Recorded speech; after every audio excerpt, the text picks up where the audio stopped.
good day, ladies and gentlemen, and once again we're back together. Right, we're looking at Euclidean geometry. So please, if you haven't subscribed, just make sure you're part of the family. And we're looking at technical maths paper 2 for grade 11. Okay, right, so they give us there in the diagram below, we've got two circles that intersect at A. Right, they say and B. So the intersection of those two circles happen right about there. Right, now they say BE is a tangent to the bigger circle at B. So I always prefer to actually just show, all right, so which means this line is a tangent, okay? So, and a chord to the smaller circle, okay? So it's also a chord to the smaller circle. And they say to us DA is parallel to BE. So we've got a pair of parallel lines there. Okay, there we go.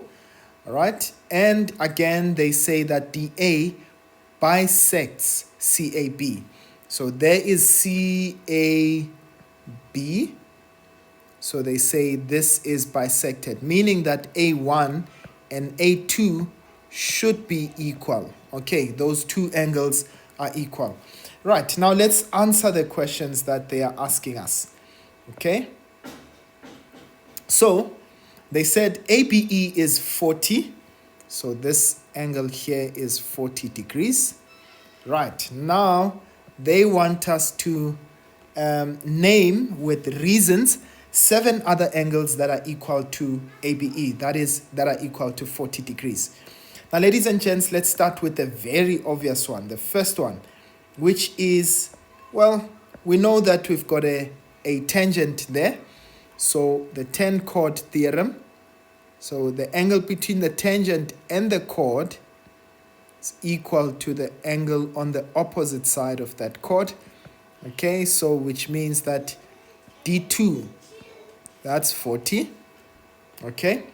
But using the tan chord theorem again, right, which other angle would be equal to 40 degrees? That would be C2.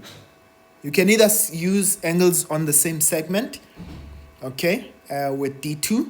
That would be equal to 40, right? Which other angle would be equal to 40? Well, we've got alternating angles over there, all right? So A2 should be equal to 40.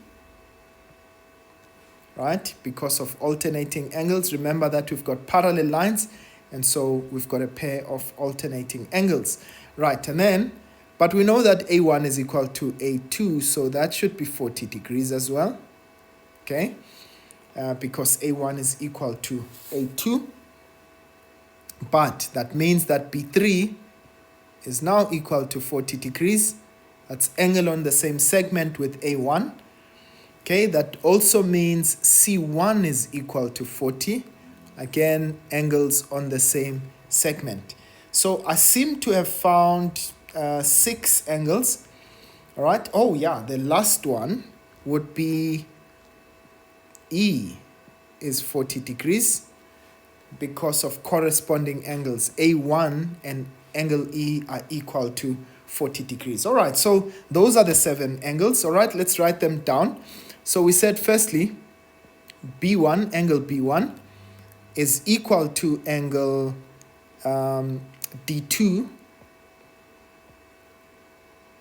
which is 40, and okay, that's 40 degrees, and we said that's because of the tan chord theorem. Secondly, said, well, B1, this guy,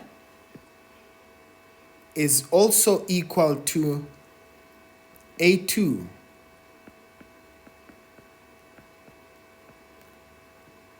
That's because of alternating angles, right?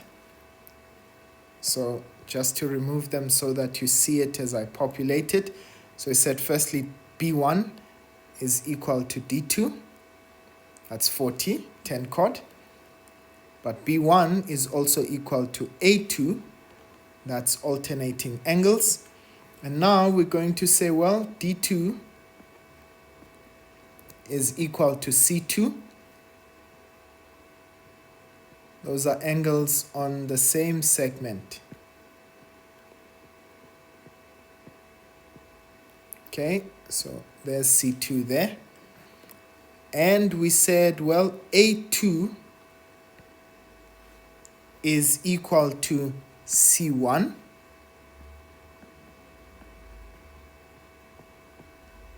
That's 40 as well. And we know again those are angles on the same segment. Okay, and we said, but we know that A2 is equal to A1.